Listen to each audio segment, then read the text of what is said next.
Hey, what's going on YouTube? I'm Darkjack, and in this video I'm going to explain in detail how the spawn system works for Call of Duty. And in this game I go 40-2 on the map Overflow using my Remington shotgun. Now, understanding how the spawn system works in Call of Duty, or any other first-person shooter game, is essential to doing well. And if you know the spawn system, if you're able to accurately predict where the enemy team is going to be coming from at all times, and you know all the different spawn points in each map and each game type, that's going to allow you to do well even when there isn't a UAV or a VSAT up, because you're able to predict where the enemy is going to be coming from at all times, even without visual kill streaks or even if the enemy team is using stealth perks. And you have to understand that in Call of Duty, the spawn points for each game type are different for each map. So just because you know the spawn points for Team Deathmatch on Overflow doesn't mean you know the spawn points for Capture the Flag or Domination or Demolition. It's different for each game type. And the spawn points are different, which makes knowing the spawns very difficult because Call of Duty does not have a forge mode, whereas in Halo you can look up and find all the spawn points on all the maps. In Call of Duty, the only way to learn the spawn points is either through experience and playing the game a lot, or through going into custom games and testing out the spawn points to see where people spawn. And what people do who are serious about understanding the spawn system is they go into custom games with a party of 12, and they'll test out the spawn points. They'll find out where the enemy team will spawn for each game type in each map, and they'll experiment to figure out exactly where the people spawn after they die. And Treyarch does not want you to know the spawn points for each map and game type, because if people know the spawn points, it makes it easier for people to be spawn killed. Because if you know the spawn points, you can keep them in a spawn trap. Like in the first Black Ops game, that game was notorious for demolition spawn trapping, because people would learn all the spawn points, and then they would put someone on their team at each spawn point, so the enemy team could never get out, and you could just spawn kill them over and over again. And when talking about spawns, there are two different types of spawns in this game, as well as other shooter games. There are static spawns and dynamic spawns. And static spawns are spawns that never change. The enemy team always spawns on one side of the map, and dynamic spawns are spawns where the team spawns on both sides of the map. They're always changing. They're dynamic. And what kind of spawn system it is depends on the game type. So in Team Deathmatch and Kill Confirmed, the spawns are dynamic. They spawn all around the map, whereas in Capture the Flag and Demolition, the spawns are static. The enemy team always spawns on their side. And in Domination, you have both. You have both static and dynamic spawns, because the enemy team can spawn flip to the other side if you push too far up. So in this video I'm going to focus on Domination, and I'm going to talk about Domination primarily. Now in Domination, each side has a starting spawn point, and then after they die there are primary spawn points, secondary spawn points, and tertiary spawn points.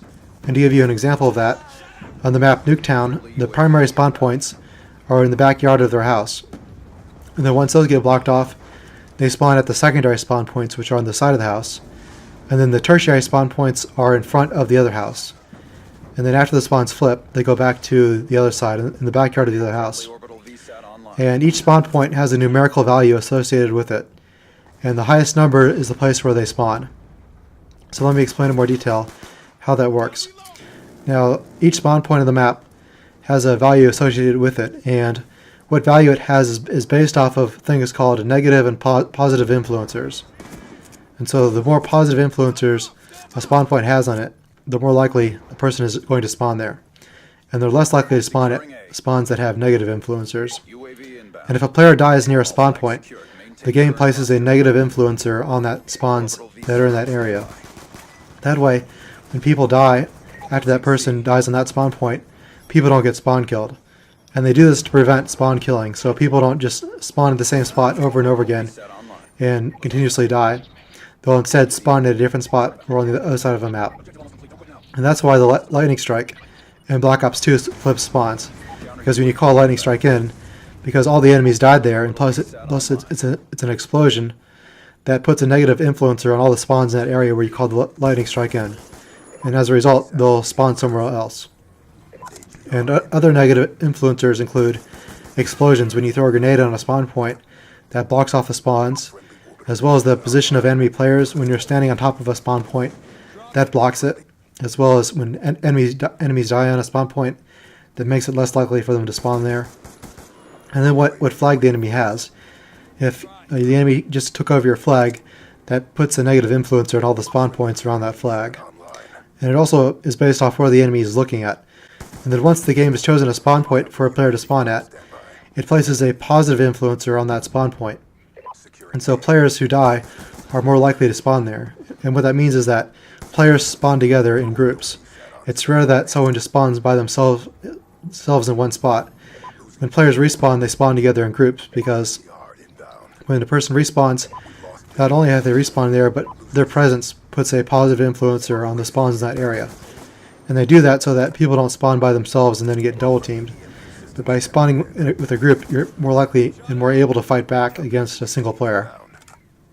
And positive influencers are not just having players spawn in the location of friendly players. It also includes the location of your flag. When you capture a flag in Domination, it makes it more likely that your teammates will spawn in that area.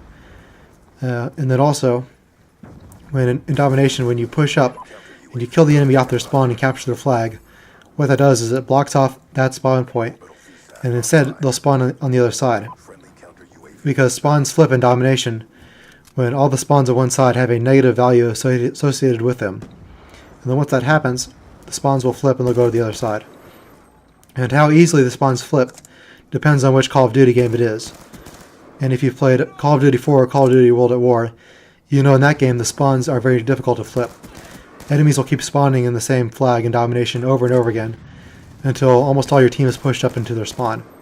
Whereas in Modern Warfare 3, the spawns flipped all the time because they did not want the game to be dominated by spawn killing and by full parties dominating the enemy team.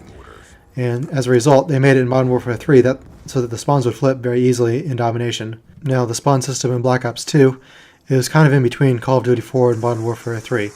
They flip easier than in the first Black Ops game, but you can still hold down a spawn trap as long as you don't go into their spawn until you have a VSAT up.